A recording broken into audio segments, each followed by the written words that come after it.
The views and opinions expressed by guests on this podcast, including doctors, prosecutors, and representatives from various government departments, are their own and do not necessarily reflect the views of the podcast host or any affiliated organizations. The information shared may be based on personal experiences and professional insights at the time of recording, and these views are subject to change. Listeners are encouraged to seek professional advice and conduct their own research regarding the topics discussed. The podcast is intended for educational and informational purposes only and should not be considered as legal or medical advice. Good day. Welcome to another episode of In Your Face podcast with me, Khwati Gaya. Today, we are going to go into a very sensitive topic, a topic that is very relevant in the country and in the city as well. A lot of our sisters, our brothers, our colleagues, our mothers, our aunts, find themselves being victims of gender-based violence at the hands of those whom they love, those who are their partners, who are supposed to protect them and look out for them. But we don't know what would lead to the drastic change, because you find yourself that you've been with somebody for years. They've protected you, they've loved you, they've always been there for you. And all of a sudden, there's this change. You have to deal with this person that you do not know. And you no more feel safe around them. It's just a lot of things that come, and their actions or what they would have done or what they do to you affects your life. It changes your life as a person. So I just thought that I should invite somebody who is a living testimony, somebody who is a survivor, somebody also unfortunately had to experience all of that. But today she's here. She's a strong woman. Welcome, Chantel. Thank you so much. How are you? I'm good, and you? I'm all right. You invited us finally, after the struggle of getting you on the podcast. Finally we meet. Yes. You invited us to come to your safe haven, Yes. which is woman to woman. Yes, this is my safe space. Yes, kindly tell us, what is woman to woman? Woman to Woman is an organization for gender-based violence. We stand for GBV. We take in women that is being abused and went through trauma in their life. Even if they have children, we take in mothers with children. We take in homeless women. Okay. We take in substance, ladies that is on substance. Okay. We're even helping them. And yeah, like I said, our organization is for GBV. Okay, now you mentioned something about substance. I would take it which would be for people who are abusing substance. We live in a city, let me rather say our city is infested with people with drugs rather. Yes. Now, if I have a sister, if I have a sister, or I have an aunt, and I want to bring her here, what is the process? How do I go about it? The process normally is you go to the police station. Okay. And you go and open your case, and from there the subs will come to us, Okay. and they will bring the clients, or normally we work through social development and DSD. We are working through health facilities, but usually mostly is through subs Okay. that we're getting our clients. And while we're having our clients here at the facility, we also help them to get protection order. If they need to go to court, we support them in the court cases. Okay.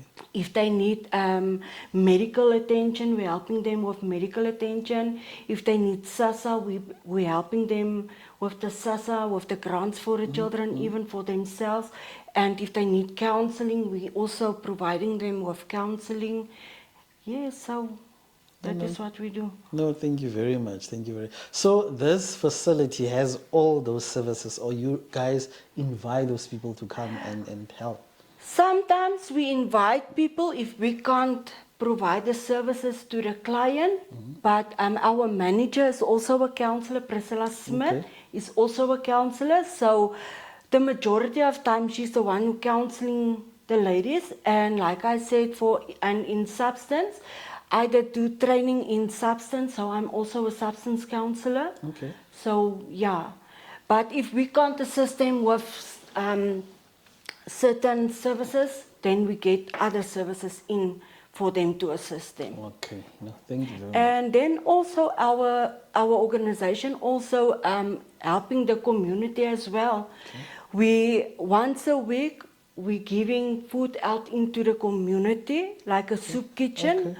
Yeah, so we're also doing that, and then we in partnership with NACOSA currently with a program for HIV, AIDS and STIs and TB. So we're also doing that. We're doing testing and go into the community, making the community aware of how dangerous it is. If you don't know your status at all times, and like you said, especially in the abuse relationships, sometimes your partner sleep around with other people. So nowadays it is important to know your status. So that is also what we are busy doing now.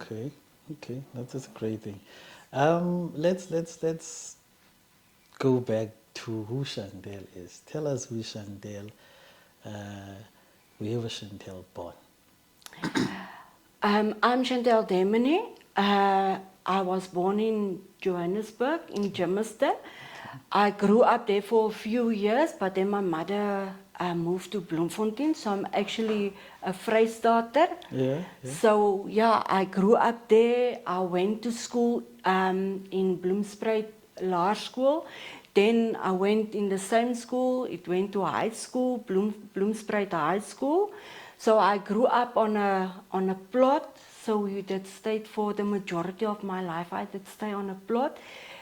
Yes, and then after a while, I got married. I've got 2 kids, a daughter and a son. And yeah, I grew up in a home, in a Christianity home. My mother and my father were Christians. So yeah, I'm also a Christian, and I'm still believing in God because He is the Most High in our lives. Amen, amen. Now your kids, how old are your kids? My daughter is now, in next month, she's turning 21. My son is turning 19. So yeah, I've got 2 big kids. Okay. So I would assume that Chantel grew up having dreams like any other girl. What were your aspirations or dreams as you were growing up? What is it that Chantel wanted to be? My dream when I was a kid was to have my own business. And then I wanted also to be someone who could help other people. Later in my life, as I went through certain things, I realized that is also part of a big dream of me, to be there for other people. To help other people. But my main dream was to have my own business, to be a businesswoman. You grew up, had kids, had a dream of owning your own business. Then did you end up accomplishing the dream of owning your business? To be honest, me and my ex-husband, because I'm busy getting divorced, we did that once, a company So I would say we did accomplish to having a company, but due to certain things, the company no longer existed. So in a way, I did have that little experience of being a business. Okay. Are you mentioning your husband, whom you are in the process of getting divorced? For how long have you guys? For how long are you guys married? Sure. This year it would be 22 years. Yeah. Yes, but there's been a while that we from bed and table separate. So yeah, it's been. Now, when you guys got married, how old were you guys? When I got married, I was very young. I was 22 when I got married. Yes. So when I was 23, I having my first child. So Now let's talk about your views, rather, or your marriage, rather. Let me talk about your marriage. How was your marriage to your husband? in the beginning, as any marriage, it was perfect because every husband and wife believed that a marriage is supposed to be a happily marriage, and you must be loving one another and have dreams together and so on. So in the beginning, our marriage was a good marriage, but after a while, the marriage fall apart. That is when the abuse started. Yes, it's not nice being in a relationship that you've been abused, but due to circumstances and when you have children, you just must keep on staying in a marriage because of the children. What led to the abuse in the marriage? If the marriage was so healthy and all that, what led to the breakdown of the marriage? The breakdown of the marriage, I would say, it started when we started to use substance drugs. Okay. My husband was the one who was introducing me to substance.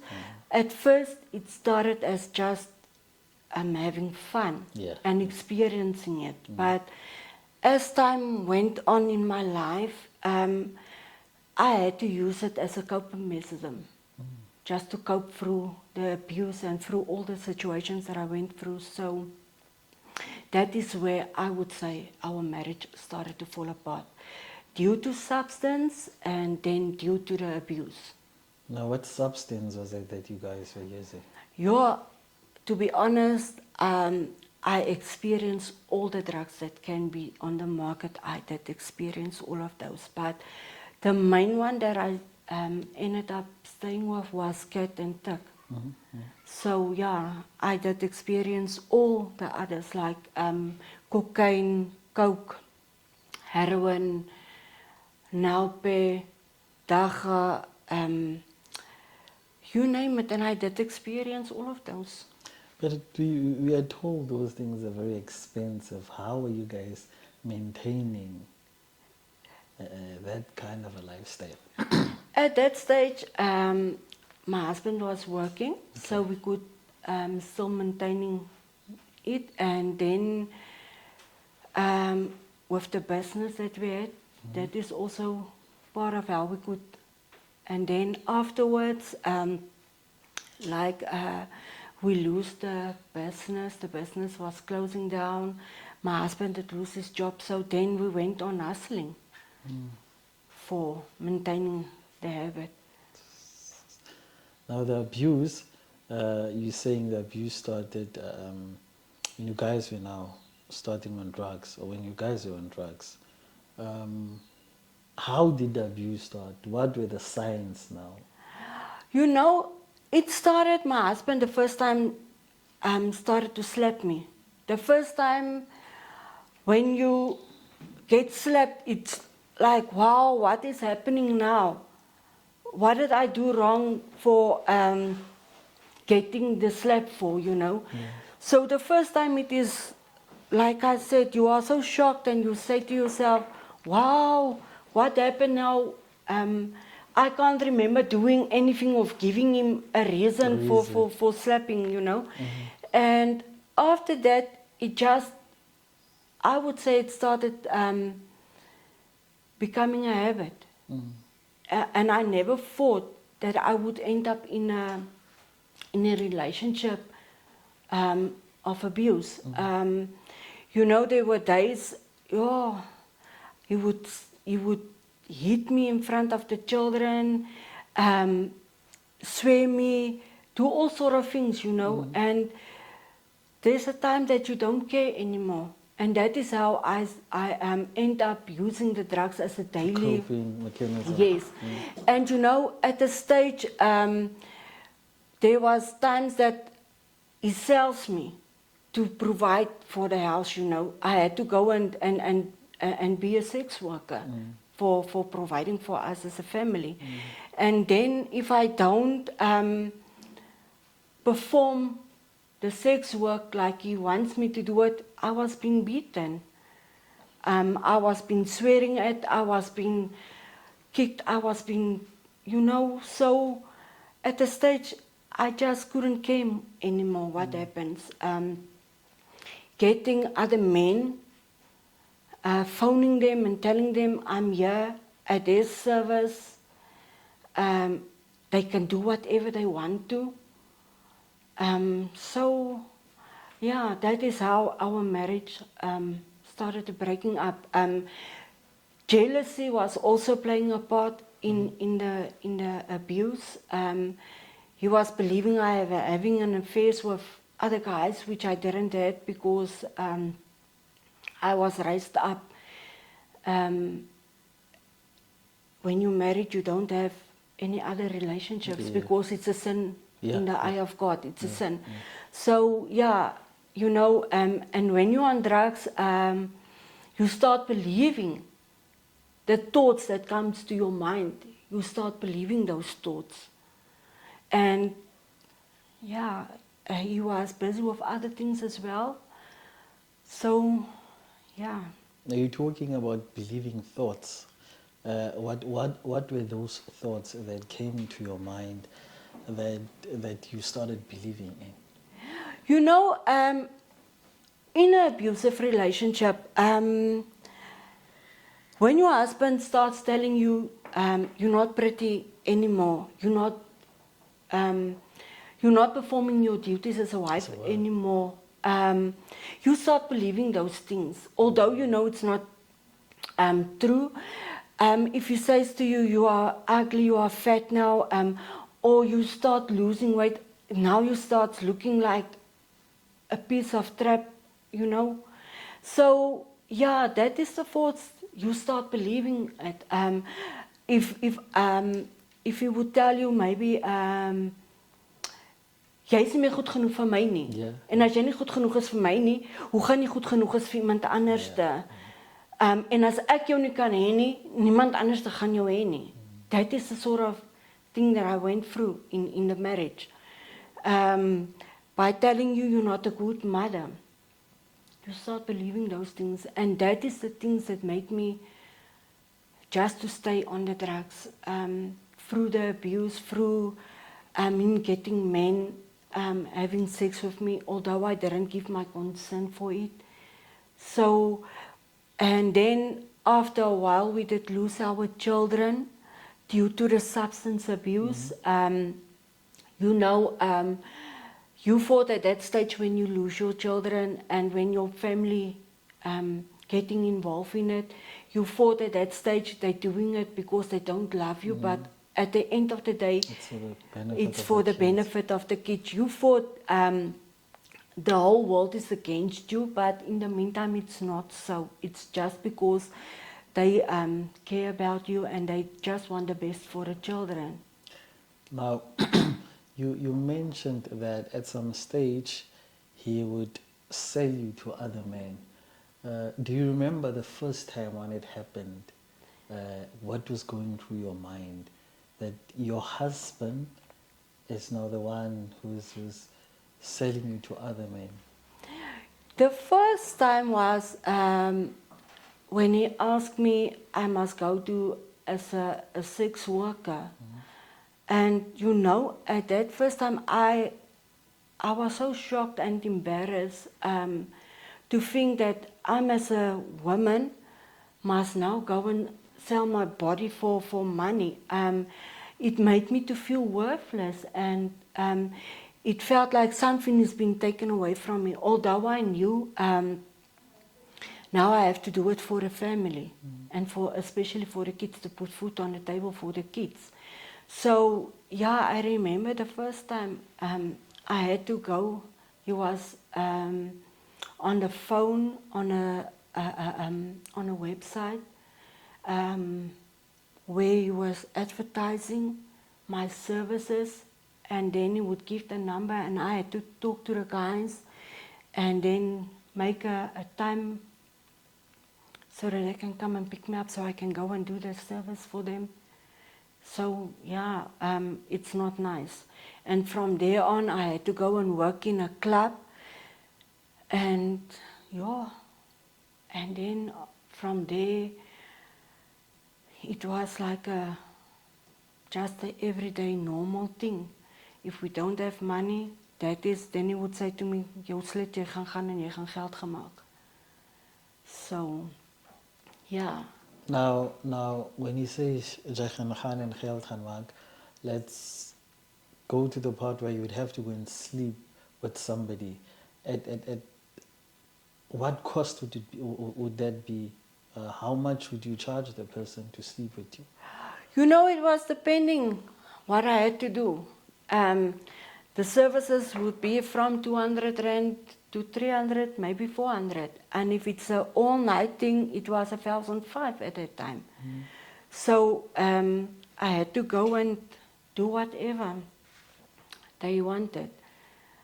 And if I don't want to do it, you know, I would have been beaten up, and I would have been given words up until I agreed to go and do it. And you know, sometimes I just felt, why must I do it? Because you the man in the house, you the head of the house, so you actually the one that needs to take care of your family, so why must I do it? But yeah, like I said, there were times that I just had to do it for the sake of the children. Now you would go and do it. When you come back, were you guys still intimate, you and your husband? Yes, because he would tell me then, you know, we're still married, and I need to perform my duties as a wife. And then there were days that I just refused, because a person can only do and take so much of one thing. So yes, there were days that I did just refuse to do it. Okay, were there ever times where the kids would be present to hear all these things, and how did that affect the kids? Yes, there were days that the kids were there, that I could hear what was going on. And obviously when the children heard it, it also affected them. Because they also go then through trauma. And they would also start asking questions about, why must mommy do this? Why is daddy telling mommy this and this and this, you know? So on the end of the day, you as a parent, you need to take boundaries. But at the stage, I couldn't take the boundaries anymore. So like I said, substance was my main thing to cope. And there did come a time that we used to do the drugs in front of the children. Because jy is al so in 'n ding, and you don't care anymore what happened and what doesn't happen. And due to the abuse in the marriage, jy kom net by die punt wat jy sê, ek worry nie meer nie. Want wat kan jy nog meer aan my doen wat jy al reeds aan my gedoen het? So daar is niks wat jy verder aan my kan doen om my nog meer te breek en om my nog meer af te breek nie. So dit wat jy al klaar gedoen het, is klaar. So as dit kom by die kinders se part, jy is nou op daai stadium, because the influence on by the children's side, die manipulasie by die kinders is over, you know, so I didn't just care anymore. Okay. Now, that's what led to the breakdown of the marriage. Yes. Now, at what stage did you feel that, nah, I've had it now? I'm no more going to be part of this. You know what? Let me tell you the thing, then I will come to your question. When in 2015, our children was being taken away from the social workers, like I said, due to substance abuse, and we neglect the children, not with fist and those things, but the responsibilities taking care of the children. We that even took the children out of the school, saying we're going to put them for homeschooling and those things, you know. So, yeah, that is where the children is taken away from us due to negligence. And after a while, we did lose the place that we stayed in. Then we ended up on the streets. We were traveling from Bloemfontein to Joburg, staying on the street. There was a time that we stayed at family, but due to the using of drugs and the abuse that I saw, the family didn't want to have anything to do with us anymore. So the majority of time we did spend on street. 2015, from I think it was from May, we were in custody due to all the things that came out and the stories that was going around. So me and my husband, we were being taken in custody, and we were in custody for 9 months. Okay. And then the court couldn't get any other evidence that they were looking for, so they had to release us on free bail. So in the meantime, we were going in court from 2015 up until 2018. For 3 years and 7 months, we were attending court in and out. But in that time, we were still staying on street, nowhere to go. Family didn't want to have anything to do with us. Yes, and in that time period, I've still been abused.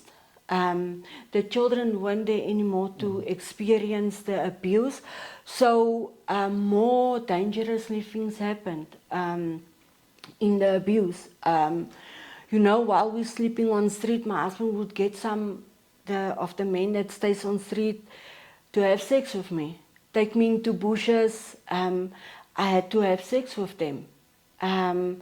Just to give him that satisfaction. There were times that he would take videos of them having sex with me. Afterwards, I have to sit with him watching the videos, and then I have to tell him how it was, that I enjoy it. There were times that there were 2 to 3 guys at one stage busy with me, you know. There were times that I had to have sex with more than like up to 8 men. At the same time? At the same time. So, yeah, I went through a lot. And, you know, there were times that he used to use some objects as, like bottles, like all sort of things, you know. And then he would tell the guys to have brutally sex with me. And if they feel like they want to slap me, if they want to spit on me, if they want to do whatsoever, they can do it. He gave them permission. And at a cost to that, would they pay for it? Some of them paid for it and some of them didn't pay for it. You know, there were days if he were angry with me, if I didn't go out and get us money. You know, it was his way of getting revenge by getting the men to have sex with me. You know, there were times that I was bleeding, that I had so sore that I couldn't perform the duties that he wants me to do. And even there was times that he wouldn't also be part of it. While they were busy, he would also intimate with me and so on. And if I say no, I would be kicked, I would be slapped, I would, I went through hell and back, I will tell you that. There were times that we would sleep underneath a tree, and then he would call guys to have the sex with me, and he would take, if he had a phone, he would take the pictures, and he would ask them, how does it feel? Having sex with a whore, and yeah, she's a bitch, she's a what and a what and a what. And then there would come days if we walk in the street, I couldn't look up. I always walk with my head down because You're broken.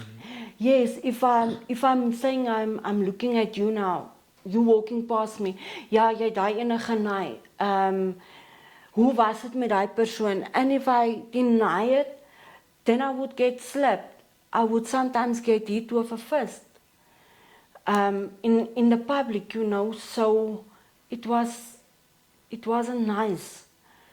There was a time I would just agree on everything that he would say to me. If he say, yeah, that one was giving me money for sex, and I said no, then he would go on, yeah, but I know you did get the money and you would use it for this and this and this. So at the stage, I just said yes and amen to everything that he said, just to please him. But on the end of the day, he wasn't satisfied with the answers that I gave him. If we had to go walk from door to get some money, maybe wash cars, maybe clean the yards, maybe clean the houses, and if the money wasn't good enough, he would tell me, yeah, it's because you had already sex with that person. That is why the money is now so little. And ja, because jy's die grootste hoer wat daar kan wees. So hoe gaan iemand jou nou betaal vir jou dienste, want jy was al klaar uitgehoor en uitgerekte teef jou hoer nysel. You understand? I did get those words. And when we were in court, yeah, I had 16 charges against me in court.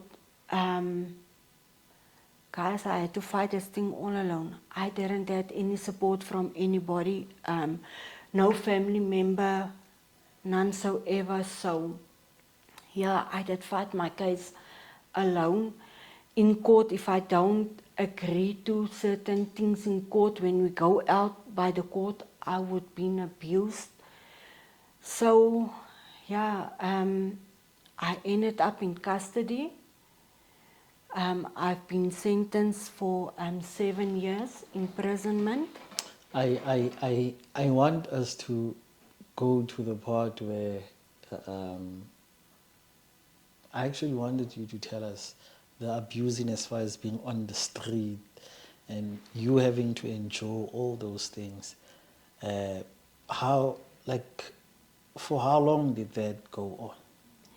Like I said, for on the streets it was 3 years and 7 months that had been going on.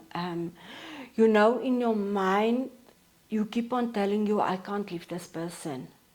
In that time, you say it's due to love because you think it is love. Yeah. The manipulation that you've been through, and at times he would tell you, but babes, I love you so, and what. Like I said, he was involved in other things as well. So that made you to believe all the things you went through in life is because of love. But as you go and you sit back and you think it wasn't because of love. Now you mentioned something that you then were arrested and you were appearing in court. Mentioned 16 charges, if I'm not mistaken. Yes. What were those charges? To be honest with you guys, my main charge was rape. Okay. because he went and tell the people that I did get people to rape the children. And I must tell you guys, God was so great. Although there were times that I turned my back on God while we were on street, I did turn my back on God and I said, where are you? You let me go through all of these things and so on. And then, but my main one was rape, and then all the others were the substance, and then the children. Okay. But I had pleaded guilty on 4 of the charges because I would never, ever in my life, because when I was a child, I was being molested by a guy. So I did make that promise to myself, one day when I am a mother, I won't let my children go through that thing. So yeah, I did to fight this battle in court, like I said, for 3 years and 7 months. On the end of the day, I was only being charged for 4 of the 16 cases. The other 11 cases was being dropped because I couldn't find any evidence that lead to those charges. So yeah. You were found guilty on 4 charges, and then what happened? I've been sentenced to prison. I've been sent to prison for 7 years. While I was in that time of period, I was trial, and then for 3 years and 6 months, I was sentenced to my sentence imprisonment. So it made it 4 years imprisonment. While I was in prison, yes, everybody say prison is a bad place. But to be honest, that is when I've been saved. And that is where I said I had enough. I think God also knew the plans that He had for me. While I was in prison, I gave my heart to God again. I've become a born again in prison. And that is where my journey started. And that is where I've become a changed person. In prison, I know the majority of people will say, prison is a bad place, prison is this, prison is that. But for me, prison wasn't that bad. Although there were certain things that wasn't nice for me in prison, but prison gave me the opportunity to find myself again, to pick up me, who I am. Prison gave me the opportunity to do my education, because I left in school standard 8. Okay. So I could continue standard 8, standard 9 and matric in prison. So yeah, for me, prison was the best place to be, because I could have been dead. Due to the abuse, I could have been killed, but God's hand was all the time there. And I did thought at the stage, where is God in all of this? But still, me that was turning my back on Him, He didn't leave me alone. So in prison, I finished education. I got my matric, although I must just do 2 subjects over. So yeah, I did went in the book club. I was part of it, so we did compare against other prisons. In fact, it helped me to read better and to express yourself in your reading better, and to just be you. You could be free there. And yes, I went for training while I was in prison for HIV and STIs and AIDS. That is why I said I'm A counselor. yes, I'm a counselor now, because I had an opportunity, and then a COSA that came again and gave me the opportunity to go and live it now. and do the work now. So yeah, while I was in prison, like I said, I did my education. I went for training. I did attend a book club. I did work in prison. For, prison doesn't give you a lot of money. They give you small money. Yeah. So, but on the end of the day, you could buy like the things you need, like a roll-on, a soap, a lotion. So yeah, but the food in prison wasn't that nice. But on the end of the day, it learned me. You have to take responsibility for your actions. Yeah. And that is where I learned while I was in court. As jy iets verkeerd doen in die lewe, Ja. jy moet die verantwoordelikheid vat. Vat word. En dit is wat dit vir my geleer het. Ek sal sê, my lesse wat ek geleer het, uit my omstandighede en uit my mislukkings wat ek gemaak het, my foute, I don't regret that I did use drugs. Because dit het my geleer wat dit in jou lewe doen. To experience it, ek weet wat se drug gee wat se uitwerking. So I don't regret it because I can tell other people today that drugs isn't the solution. That is what I learned from drugs. As jy op drugs is, jou probleem is nog steeds daar. Ja. Jy voel goed vir daardie tydperk, jy voel jy's op die beste plek waar jy kan wees. But also when the drugs isn't there, your situation is still the same. So ek het geleer uit dit dat nie drugs of alcohol is 'n solution vir jou probleem nie. Die enigste ding wat 'n solution is die Here. Want as jy na hom toe draai, hy is die een wat jou beskerm, hy is die een wat jou deurdra, hy is die een wat jou gebeure verhoor. So ja, ek het daai het ek geleer en vandag kan ek staan. Even in my abuse het ek geleer dat jy hoef nie te staan vir alles wat gebeur nie. Jy kan uitstap uit dit enige tyd wanneer jy voel nou het ek genoeg gehad, kan jy uitstap. Maar ek was nie sterk genoeg gewees om uit te kan stap nie. Dis hoekom ek sê ek het die Here gevra, hoekom het jy my in die tronk gesit? Maar dit was my manier hoe ek uit die huwelik uit kon gestap het en uit die abuse uit kon gestap het. Was om in die tronk in te wees. Terwyl ek in die tronk was, ja, ek het baie geleer. Om responsible te kan wees. En om te weet dat die gereg is nie vir enige iemand om mee te speel nie. Daar is konsekwensies vir elke action. So ek het geleer dat ten spyte van jou foute wat jy maak in die lewe, al het jy geval, jy kan weer opstaan. Jy kan weer groei. Jou drome wat jy het, is nie verby nie. Maak nie saak hoe groot jy is, of hoe oud jy is, of hoe jonk jy is nie. Jy kan nog steeds daai drome achieve. So, ja, dit is hoe ek uit my huwelik uitgestap het. En ek sê vir die Here dankie daarvoor, want hy het my gered op so 'n way, dat ek dit kon doen deur die tronk.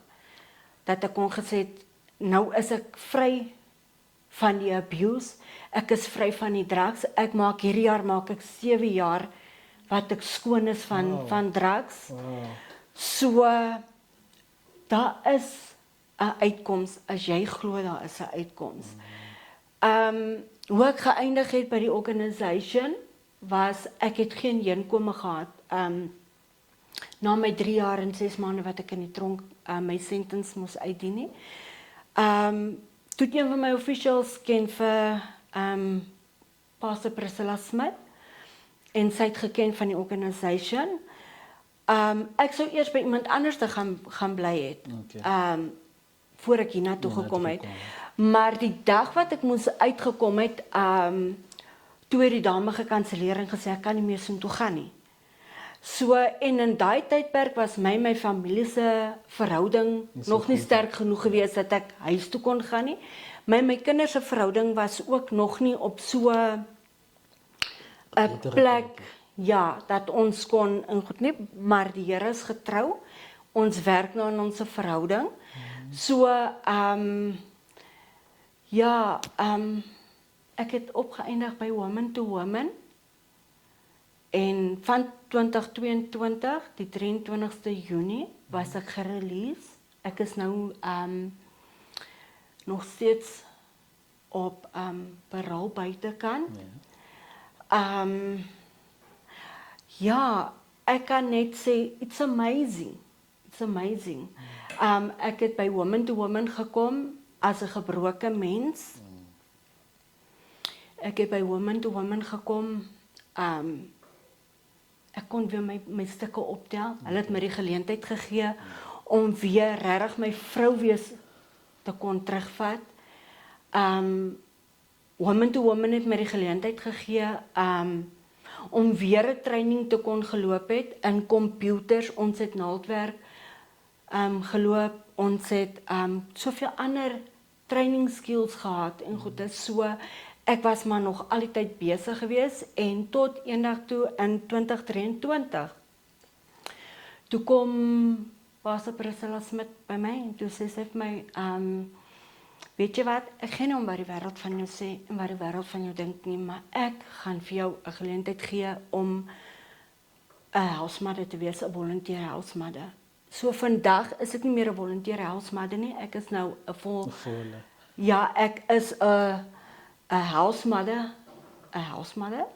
So ja, in die tydperk wat ek part is van Woman to Woman en in my parol, het ek 'n program wat ons in is, soos ek gaan noem het, van 'n kouse met die HIV, AIDS, STI en TB.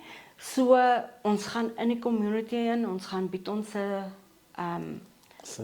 dienste vir hulle. Ja, en terwyl ek buitekant is op parol, ek het eers toe ek uitgekom het, toe moes ek vir 6 maande gemeenskapsdiens gedoen het, waar ek 2 keer 'n maand moes ek tot by hulle se kantore gegaan het, en ek het vir 3 maande my community service by hulle gedoen, en toe tree die Here weer vir my in dat ek my gemeenskapsdiens hier kan doen, because my distance van hier af tot en met by die community is 'n stywe end. Soos julle self weet waar Kimberley is, waar ons is en waar Widam is, dit is 'n entjie. So ja, ek het gestap van hier af tot daar elke keer om my community service te gaan doen, om my office besoek te doen.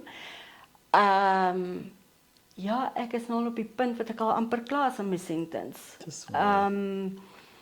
Ja, volgende jaar, Januarie maand, dan maak ek klaar met my gemeenskap community services.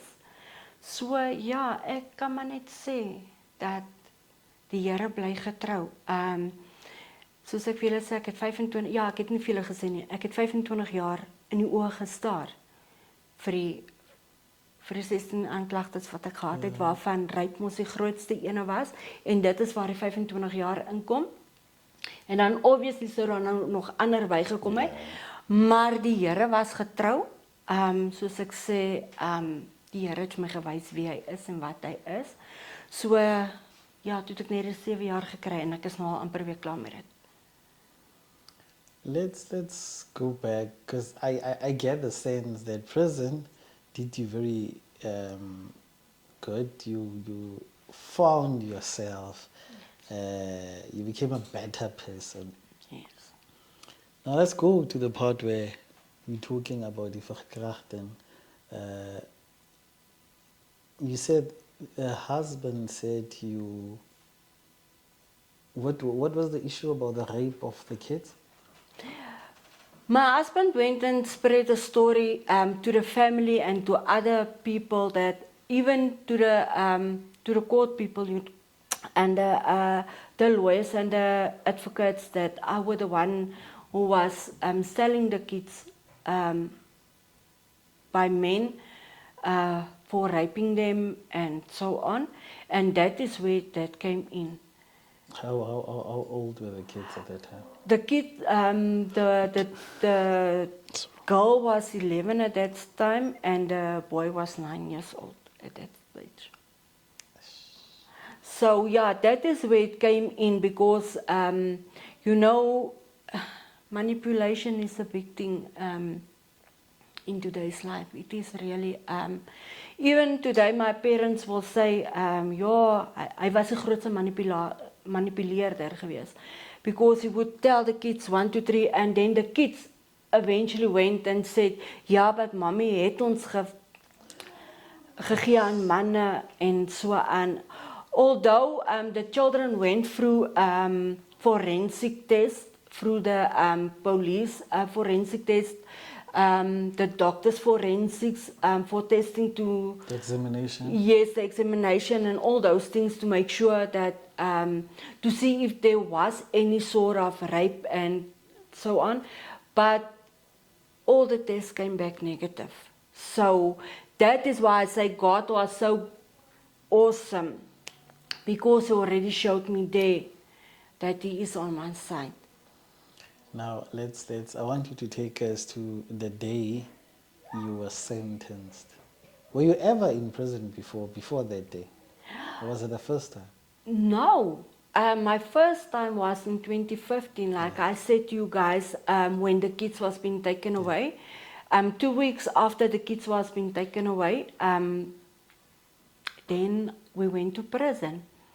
That is when the charges was being opened against us both. We were attending the same cases. So yeah, that was my first time experiencing prison. As a trial, trial is hard, guys. It's hard to be in a trial because you don't know what to expect when you go to court and when you come back to prison and so on. Yeah, wearing that yellow clothes. Wow, I don't like yellow anymore. Yellow, I can't stand yellow anymore because for 9 months I had to wear yellow. Mm-hmm. You know, and you have to obey by their rules. You know, all your rights is being taken away from you.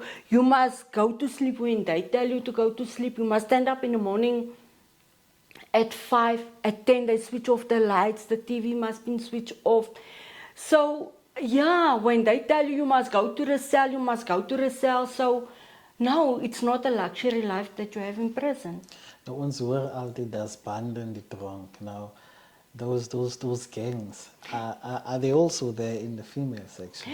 You know what? Yes, it do exist in prison. But at our side, I'm talking from Bouwgroep's side and the female side.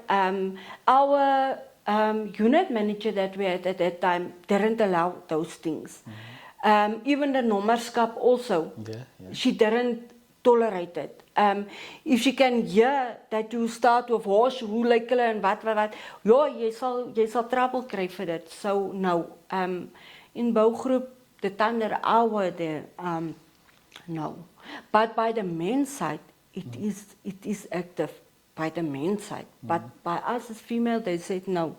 We are women, you're still a female, you still need to act like a woman and not like a barbar, you know. They would say most those things to you. So, yeah. Because we are told that there are women who also act as men inside. Yes, it do happen in prison because, you know, for me it was like, wow, you're a woman but you're acting like a man.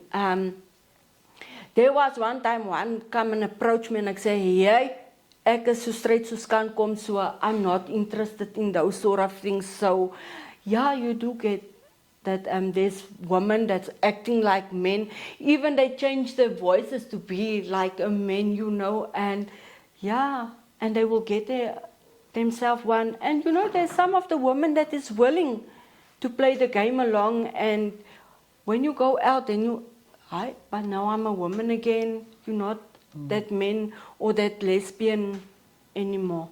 Now we would hear about people in prison being raped and all those things. Do such things also happen on the other side of it, the section of the females? Because it seems like in most cases, we only get a sense of the male section. as to these are the things that happen, the male part of, yes. We never get to hear about the female section. Like I said, in our female side, in the time that I've been there, no. We never had something like that or experienced something like that. But, you know, there would be some of the times, say for instance, if you get a visit, then there would be people that would take your parcel, for instance, and say, you're not going to have this because it belongs to me. But if you go and you complain about it, you do get your things back, but there would be sometimes that it would beat you, and that's it. But the other parts, as far as I know, no. Okay. Now, you mentioned that you are from Joburg and Free State. How do you end up in Northern Cape or in Kimberley? You know what, come let me tell you how I end up in Kimberley. Like I said, when I was in prison, I gave my heart back to God, and I said to God the one day, I went into prayer and I said to God, you know, my time comes now for almost being released. Where should I go to? Must I go back to Bloemfontein?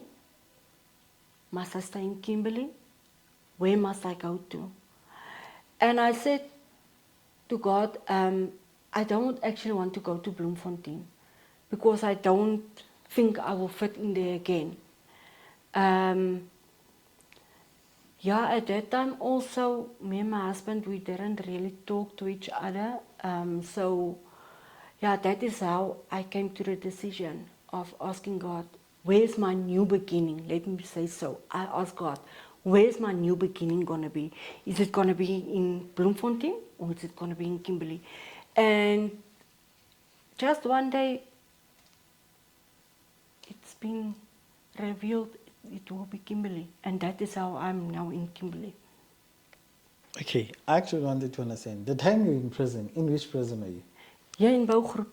You were found guilty In Bloemfontein. Bloemfontein. Yes. Now, how do we get to Kimberley? Because Bloemfontein doesn't have a prison for women. Okay. They only have a prison, Grootvlei, for men. That is how I ended up in Kimberley. Okay. Yeah, I could have also went to Kroonstad, but I asked, I want to be in Kimberley. Yes, that is how I end up in Kimberley. And like I said, I asked God for my new beginning, where it must be. And like I said, He answered my prayer by saying, Kimberley is your new beginning. And that is how I end up by woman to woman. Because God said to me, Kimberley will be your place. Your new beginning, your new journey, your new everything. So yeah, since I've been in prison, up until now, I'm in Kimberley. Now, you mentioned that the relationship between yourself and your family was strained. So kom ons verstaan net nou, hoe is dinge tussen julle nou? Jezelf en die familie. Soos ek gesê het, daardie tydstip van dat ek op drugs was en dat ek deur die abuse was en goed, het my familie geonttrek van my. Because hulle het geglo alles wat hy vir hulle gesê het. Ja. En wat ook al ek gesê het, hulle nooit kop toe gevat nie, hulle het my nie geglo nie. But I don't blame them, you know. But yeah, currently, I must say, my familie's relationship is baie beter as wat dit ooit van tevore was. Soos ek gesê het, ek kon nie vir beter gevra het nou nie. Ek is nou amper 3 jaar buitekant en dit was die beste tyd wat ek en my familie gehad het sinds ek uitgekom het. Toe ek uitgekom het en ek by Woman to Woman gekom het, ja, voor ek uitgekom het, toe het ek en my familie soort van weer begin om 'n band te bou. Maar toe ek uit is, dit is toe my relationship met hulle volstoom gehervat is. Ja, ek kon na my ouer huis toe gegaan het, met die wete, hulle judge my nie weer nie. Hulle kyk nie weer met my na daai aandag van wanneer gaan sy nou vir iets doen of wat nie. So ja, ek moet sê ek en my pa se verhouding het ook beter geraak. Ons het 'n baie beter verhouding gehad tot en met hy afgesterf het. So ja, ek en my ma, my sissies en my boeties se relationship is baie beter as ooit van tevore. En dit is net die Here se werke wat dit gedoen het, want sonder die Here in my journey sou ek dit nie kon gedoen het nie. So ek sê net die Here is die Here, want hy het my familie teruggebring na my toe en vir my teruggebring na hulle toe. Ewen hulle kan nie uitgepraat raak oor die mens wat ek geraak het nie, die mens wie ek nou is nie. Hulle kan selfs nie uitgepraat raak oor wat 'n groot verandering ek in my lewe gemaak het nie. Now I want us to go back. You made a statement. You say that you were also molested as you were growing up, or rather as you were a child. At what age was that? I was 7 at that time. Now, who was the perpetrator? Who was doing all this? Yeah, it's someone I really don't want to talk about, but it was a guy that married my mom. But when my mom found out about the sexual activity that he was busy with, my mom did get divorced from him. So yeah, at that stage I was still very, very young. Now, how did that affect your life as an individual? Sorry. It affected me by my dignity as a child has been taken away from me. Yeah, just my humanity was being taken away from me. Something that was supposed to be saved for a marriage was being taken away. So groot deel van jou word weggevat. Want jy gaan deur 'n ding wat jy nie geken het. Ja. So ja, dit vat nogal baie van 'n mens af weg en dan kom dit terug by die abuse. Weet jy, as jy deur die abuse gaan en jy gaan weer deur dieselfde ding, jou menswees word van jou weggevat. Jou vrou wees word weer 'n keer van jou weggevat. So dit voel vir my dit is 'n hoe kan ek sê, dis 'n ding wat ja, is 'n sirkel wat nooit gebreek word nie. Dit bly ja, it's continuously. So I think that is where the abuse also came in because it was part of the childhood. It started there. Was die persoon aangekla vervolg? Yes, hy het 'n 5 jaar opgeskorte vonnis gekry. Okay. Yes. It doesn't make sense now, but yeah. But have you forgiven him? Me? Yes. No. You know, when you say with your mouth, you forgive the person. Weet, as jy jonger is en die persoon vra het jy my vergewe, dan sê jy, ja, ek het jou vergewe. But deep down in your heart, you know I didn't forgive that person. Because ek sal my altyd vra, hoe vergewe jy so 'n persoon? Waar begin jy om so 'n persoon te vergewe? Maar ja, ek weet jy gaan my vra, jy's 'n Christen en in die Bybel sê die Here jy moet vergewe. So, hoe kan jy nie vergewe nie? Vir my, as ek nie reg is in my hart om te kan vergewe nie, hoe moet ek vergewe?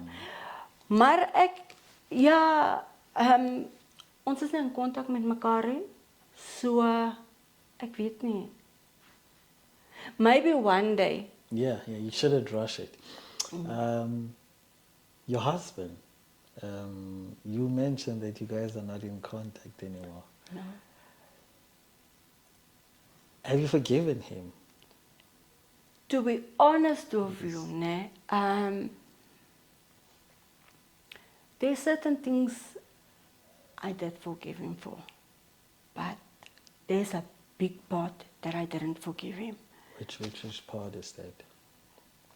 Yeah. Like I mentioned, for getting the guys and for using obstacles and other sort of things, you know, so they are not ready yet to set him free and to forgive him, because I felt hy het te veel skade gemaak. Now, I want also to ask, has he ever perhaps reached out to you to ask for forgiveness? Or rather, does he take accountability for what he has put you through? No. He never reached out to me to ask me for forgiveness or anything, so no. You know what? I don't think he will ever take accountability for his actions. Want as hy het dan so lank al, you know, there was a time that he asked me for my number, and I did give it, and up until today, and it's now almost 3 years ago. So we never came in contact, so I don't think that he would ever take accountability for his actions. You know what, if you can't even in court take responsibility for your actions, waar sal jy nou responsibility vat vir jou dade wat jy gedoen het? Dis maar net my opinie, dis hoe ek voel. Jesus. There's the camera. There's another sister, another lady out there who is being abused by the partner. All in the name of love. What do you say to that sister? You know what? Wat ek geleer het, al was ek in die tronk, het ek geleer dat die man, hoe kan ek nou sê? Die man maak dit so, dat jy moet glo, hy is die provider, sonder hom kan jy niks doen nie. Hy is die broodwinner, hy is die ene wat voorsien vir jou, vir brood op jou tafel, vir klere aan jou lyf, alles. Maar, wat hy vergeet is, jy as vrou, kan die very same ding doen, as wat hy kan doen. En dit is hoekom ek sê, jy as vrou kan uitstap, enige tyd, wanneer jy voel jy het genoeg gehad. Die wat hulle vir jou sê, hulle is lief vir jou, bly by my, ek sal dit nie weer doen nie. Ek kom daar vanaf. Weer die eerste keer toe ons uit die tronk uitgekom het, het hy vir my gesê, dit nooit weer aan jou doen nie. Dit het goed gegaan vir 3 weke, toe gaan het maar net weer terug na die abuse toe. Iemand wat abusive is, sal nooit change nie. I'm sorry to say, maar het is so. Maar jy as vrou kan opstaan en kan sê genoeg is genoeg. Want 'n vrou kan uitgaan en kan 'n werk gaan kry. Jy kan ook vir jouself kos op die tafel sit. Jy kan vir jouself klere gaan koop. Jy kan vir jouself alles doen wat 'n man vir jou gedoen het. En jy hoef nie te glo alles gaan net oor liefde nie. Want alles gaan nie oor liefde nie. Want liefde is nie genoeg om vir jou te gee dit wat jy wil hê nie. So, jy as vrou wat in 'n abusive relationship is, staan op vir jouself. Vat terug wat aan jou behoort, want die Here het jou daai krag gegee om dit te kan doen. So staan op en sê, ek het genoeg gehad. Dit wat jy vir my offer, kan ek vir myself offer. Dit wat jy vir my gee, ek kan ook daai ding gaan doen. Want hier staan ek vandag as 'n single ma. En ek werk. Dink jy ek kan nie vir myself sorg nie? Dit wat ek het, is wat ek koop met my eie geld. Ja, ons kry ook skenkings.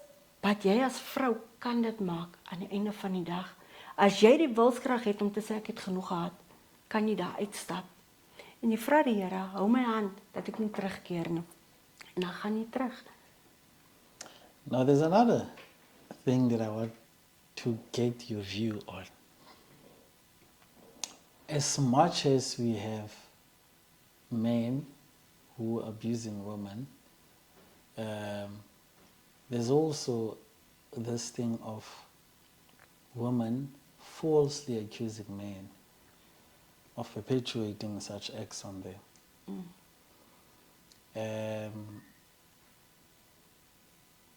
What would you say to to those women who are doing that, simply because they know or they understand that we have a problem in the country of that, and they understand the seriousness that comes with that. So what would you say to them as somebody who had to endure the abuse at the hands of your partner, your husband, and you genuinely till today, I want to believe you're still dealing with those traumas and all those things. Yes, definitely. Now, there's another sister out there who's accusing somebody. There's a guy who's in prison, was arrested yesterday, but we know did not do it, or you as a woman know that he did not do it. You just want to settle the score. What would you say to that woman? Weet jy, ek sal vir so 'n vrou sê, hou op met waarmee jy besig is. Want daai man verdien nie die pyn wat jy veroorsaak nie, want jy sou nie gelykheid om deur hy pyn te gaan nie. So, moenie iemand valslik beskuldig van iets wat hy nie gedoen het nie, want jy breek daardie persoon. En vir 'n man om deur so iets te gaan, ek glo dit is baie erger as vir 'n vrou om daardeur te gaan, want 'n man voel sy ego word aangeraak, verstaan jy? So, ek sal sê vir 'n vrou wat so iets doen aan 'n man, moet dit nie doen nie. Because jy sal dit nie like as dit aan jou gedoen moet word nie. En jy sal dit ook nie like as jy onskuldig in die tronk moet gaan sit nie. Want hoe gaan jy voel as jy in die tronk gaan sit en jy weet, maar ek het nie die ding gedoen nie. Hoe bewys jy jou onskuld? En om jou onskuld te bewys, dit vat baie om jou onskuld te bewys, om teen 'n ding te beklei.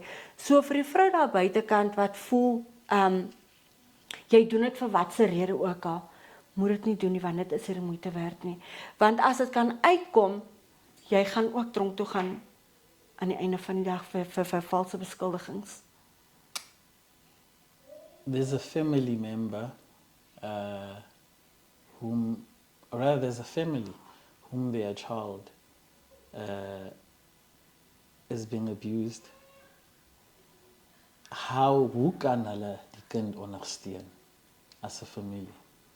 Die kind is nog nie gereed om uit te praat, om uit te stap nie. Hoe kan 'n familie ondersteun? Weet jy, familiesondersteuning speel 'n groot rol in alles van jou lewe, speel dit 'n groot rol. Ek sal sê om na iemand toe te gaan wat professioneel is. Gaan na mense toe soos die polisie, wat jy weet wat vir jou kan help in die omstandighede. Gaan na social workers toe, gaan na jou kerk toe. Iemand sal jou kan assist in jou situasie. En vir 'n kind wat in so 'n situasie is en hy kan nie uitpraat nie, dis baie moeilik. Vir hulle, as hulle nou by die skool sou wees, kom ons vat 'n skoolier. By die skool het jy ook social workers. By die skole het jy ook jou onderwysers. As jy voel jy kan nie met 'n familielid daaroor praat nie, gaan na jou onderwyser toe. Iewers te gaan iemand vir jou opstaan en uitreik vir jou vir help. Daar's nou ook dwelms wat nou betrokke is in al hierdie dinge. En hier is nou ook 'n meisie wat verlief is. En soos sy verlief is, die kerel is nou besig om van 'n dwelms te introduce. Wat advies het jy vir? Ek sal sê, bly weg van dwelms af. Want once as jy gehoek is op dwelms, dit vernietig net jou lewe. Weet jy, want terwyl ek op dwelms was, in my hoogheid, het ek gaan Google, waarvan word dit gemaak? En weet jy, dit tas jou organe aan. So ek sal aanbeveel, los dit waarmee jy besig is, want dit is nie moeite werd nie. Even though jy experience het net, en jy vat maar net as, ek wil net voel wat dit doen, moenie, want as jy eers begin het, jy gaan nie ophou nie. So, terwyl jy nog die opportunity het om dit te kan los dit. Want dit gaan niks verander nie. Inteendeel, jy maak die Nigerian, maak jy ryk, en jy maak vir jou 'n tekort aan wat sou ook al. Jy gaan lewe 'n leefstyl wat ongevraagd is. As 'n jong meisie, don't experience it. Well, finally, in closing, there's the camera, Chantel. What would you like to say to the viewers? Ja, wat kan ek sê? Moenie laat abuse jou lewe oorheers nie. Wanneer jy die gevaartekens sien, maak dadelik 'n besluit in jou lewe. Gaan ek bly of gaan ek uitgaan? Moenie laat dit te ver gaan in jou lewe dat jy aan die einde van die dag dat jy in die hospitaal kan opeindig of dat jy kan dood opeindig nie. So terwyl dit nog in die beginstadium is, vat die inisiatief en stap uit. Jy kan oorbegin. Maak 'n saak hoe hard jy gewerk het in die lewe vir dit wat jy het nie. Jy kan dit altyd weer 'n keer kry. Die Here is so getrou, hy sal vir jou dit teruggee, dit wat jy verloor het. So, moenie vashou aan, ek is lief vir jou, ek gee om vir jou, jy is die mooiste, jy is die beste nie. Nee, as jy die gevaar sien, stap uit en beweeg aan. Baie dankie, Chantel. Groot plesier. To everybody there, thank you very much for tuning into another episode of In Your Face podcast with me, Xolani Gaya. Please do not forget to like, subscribe, and share our videos, or rather, tell your friends about In Your Face podcast. Thank you very much. Thank you.